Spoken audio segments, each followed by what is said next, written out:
The world, not largest in size but largest in number. There is one which is a bit larger in size but smaller in number. Just under 12,000 soldiers are buried here. Almost all British, but I mean British Empire, so that could also be Australians, Canadians and so on, but also 4 Germans. The 2 stones there with a flat top are the graves of 4 German soldiers, 1 known, Otto Bieber, 3 unknown. Otto Bieber was killed on the 4th of October when this place was captured by the Australians coming from the other side of the valley.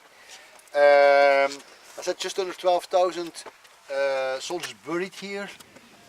About 2/3 of them are unknown, and you see the many stones: soldier of the Great Known, the British officer of the Great War, and so from the moment there is no name, we say there's partial identification, but that's seen as an unknown soldier.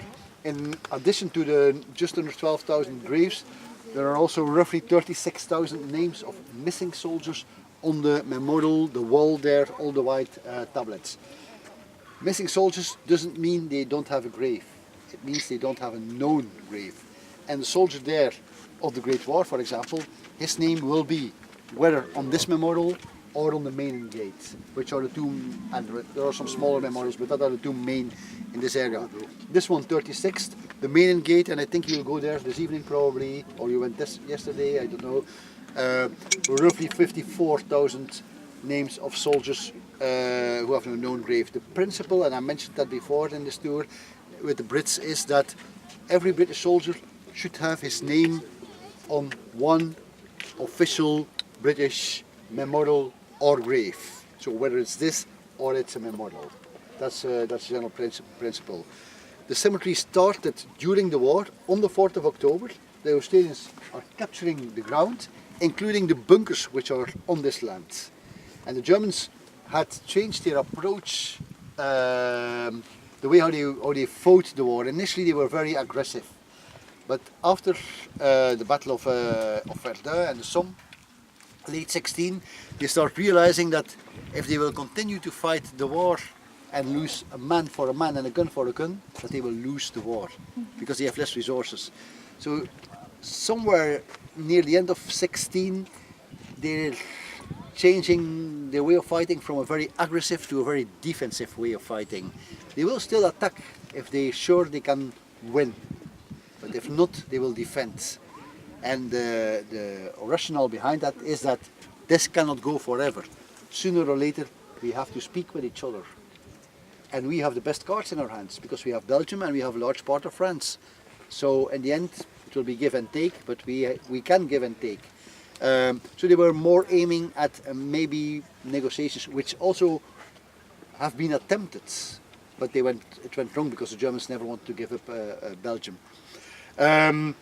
But that made it a complete different warfare, and from that moment on they started building bunkers. Now if you are aggressive and you want to be 1, 2, 5, 10 miles further within 2-3 days, why would you build the bunkers today? It's a lot. It's a loss of efforts, of resources. But if you think, I keep what I have and I have to defend this, then you need bunkers. And the Germans are using the technique of the reinforced concrete, which was existing before the First World War, but it was a marginal technique. And the Germans are then developing it rapidly in their bunker building. And they're building thousands of bunkers, and they did the same at the last part of the Somme. But here they were building thousands of bunkers in preparation of this attack, which they knew would come. Most of these bunkers are gone. 99% of them were destroyed after the war. But you still see some remains of them somewhere preserved, sometimes by incident because a farmer could use them as a stable, or because it was too difficult to remove it, or on this cemetery, for example, as part of the design of the cemetery. There's a bunker in the corner there, between the 4 poplars. There's another one between the other poplars, and there's one under the cross of sacrifice, which is still there. It's just overbuilt with the cross of sacrifice. There were 2 more in the corners of the cemetery. There were many more in the group of houses there. This was one of the strongest German defense lines with this new technique. And you see how he overlooked. You see the city of Ypres. So we've been nearly on the start line, the Scottish Memorial, which is in that direction, because this is the central line of the attack. The Scottish Memorial is about 1.5 to 2 miles out of Ypres in our direction. 31st of July, we're standing here, 4th of October. So you see the slow progress made. To Passchendaele, which is a mile further, it's another month. 4th of October, Passchendaele was captured on the 6th of November and the line was adjusted on the 10th and then the battle stopped. So you see the very slow progress. But you also see why.